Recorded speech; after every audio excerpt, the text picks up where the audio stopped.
कृष्णा।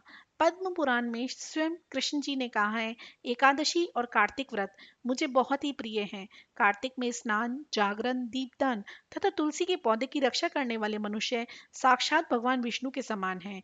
कार्तिक मास में मंदिर में झाड़ू लगाने वाले, स्वास्तिक बनाने वाले तथा भगवान विष्णु की पूजा करने वाले मनुष्य जन्म मरण के चक्र से मुक्त हो जाते हैं। कार्तिक मास का 8वां अध्याय इस प्रकार है। नारद जी कहने लगे, हे राजा प्रथु, जलंधर ने हमारा बड़ा आदर सत्कार किया। भक्ति भाव से पूजन करके कहने लगा कि महाराज, आपका कैसे आगमन हुआ और मेरे लिए क्या आज्ञा है। हमने कहा कि दैत्यराज, मैं कैलाश गया था।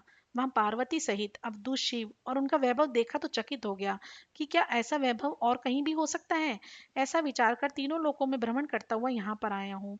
यहाँ आकर तुम्हारी समृद्धि भी देखी। तुम्हारे और शिव के वैभव में कोई अंतर नहीं है, किंतु तुम्हारा वैभव स्त्री रहित है।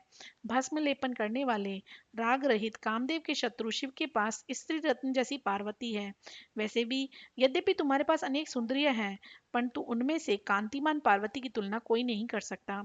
अतः तुम्हारा यह वैभव स्त्री रत्न रहित देखकर यही निश्चित हुआ कि शिव के समान वैभवशाली इस समय त्रिलोक में कोई नहीं है, क्योंकि उनके पास पार्वती जैसी सुंदर सर्वगुण संपन्न स्त्री है, जिसको देखकर ब्रह्मा जी ने अनेक अप्सराएं रची, परंतु एक भी पार्वती जी की समता को नहीं पहुंच सकी। नारद जी कहने लगे, हे राजा प्रतु, हम तो इतना कहकर वहां से चले आए, परंतु जलंधर ने पार्वती की इतनी सुंदरता सुनकर काम जोर से पीड़ित हो राहु को बुलाकर शिव के पास भेजा। उस राहु उसी समय चंद्र के समान उज्जवल कैलाश को काला करता हुआ द्वारपाल नंदी द्वारा रोके जाने तथा शिव के सामने उपस्थित किए जाने पर उनसे बोला, हे शिव, तीनों लोकों के नाथ और सब रत्नों के स्वामी जलंधर की आज्ञा सुनो। शमशान वासी तथा नरमुंडों की माला धारण करने वाले जटाजूट धारी तुम्हारे जैसे अवधूत के पास पार्वती जैसी परम सुंदरी स्त्री शोभा नहीं देती। मैं तीनों लोकों का नाथ तथा सब रत्नों का स्वामी हूँ। क्योंकि पार्वती भी स्त्री रत्न है, अतः वह मेरे साथ ही शोभा दे सकती है। तेरे जैसे भस्म धारण करने वाले योगी के पास नहीं रह सकती।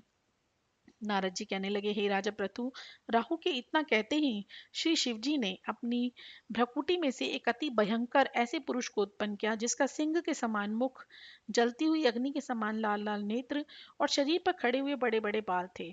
उत्पन्न होते ही जब वह राहु को खाने के लिए आगे बढ़ा, तो राहु भयभीत होकर कहने लगा, हे शिव, मैं ब्राह्मण हूँ और दूत भी, अतः तुम मुझको मत मारो। ऐसा कहने पर शिव ने राहु को पकड़कर आकाश में फेंक दिया। तब वह भयंकर पुरुष राहु को छोड़कर शिव के पास आया और कहने लगा कि मैं भूखा हूँ, मुझे कुछ खाने के लिए दो। तब शिव जी ने कहा कि तुम अपने हाथ पैरों को खाओ।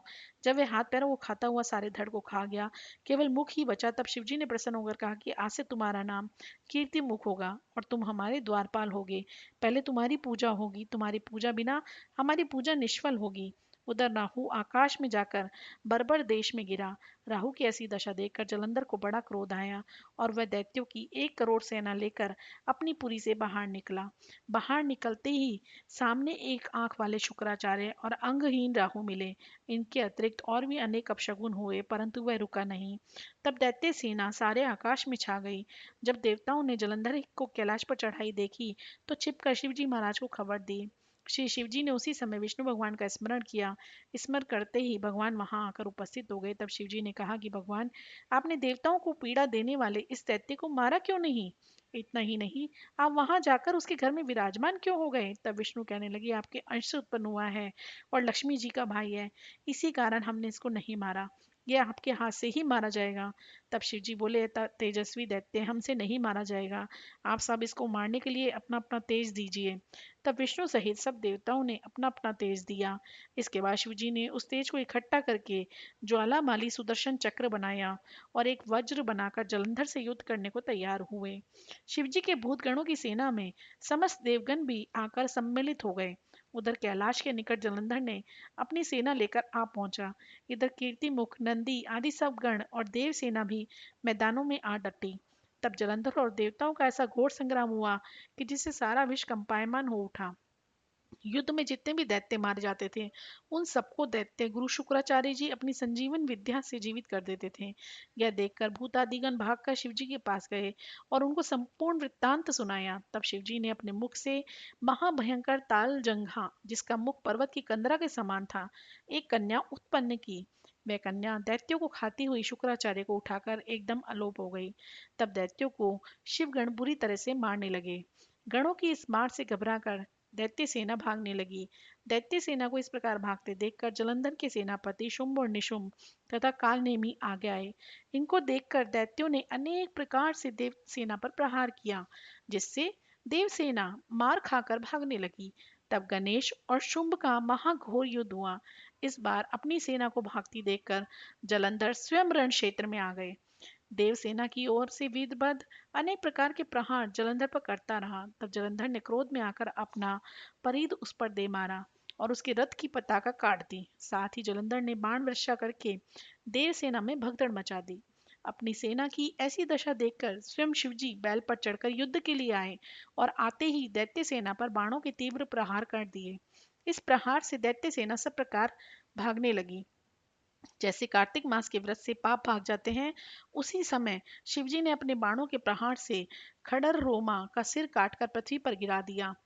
तब जलंधर ने महाघोर ललकार की तो शिवजी ने उसके रथ के घोड़ों और सारथी को भी मार गिराया। तब जलंधर पैदल ही अपना खड़ग लेकर शिवजी की ओर दौड़ा। शिवजी ने तत्क्षण एक मुक्का उसकी छाती में दे मारा, जिससे वह कुछ विह्वल हो गया।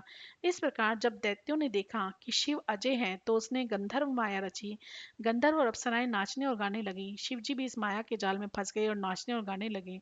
जलंधर दैत्य श्री शिवजी को माया में फंसा देखकर महादेव जी का रूप धारण करके पार्वती जी के पास गया और पार्वती जी का रूप देखकर कामांध हो गया।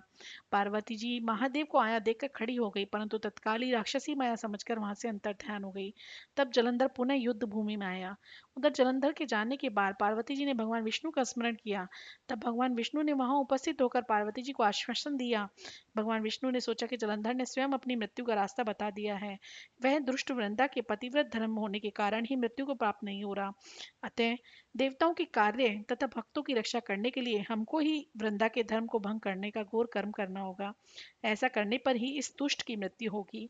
इतनी ही देर में शिवजी भी वहां राक्षसी माया से मुक्त होकर जलंधर को आया देख उसके साथ युद्ध करने को उद्यत हुए और उस पर अनेकानेक बाणों का प्रहार किया। इस प्रकार कार्तिक महात्म्य का 8वां अध्याय समाप्त हुआ। अगले अध्याय में हम जानेंगे कि कैसे भगवान ने जलंधर का वध किया। हरे कृष्णा कृष्णा कृष्णा हरे हरे, हरे राम राम राम हरे हरे।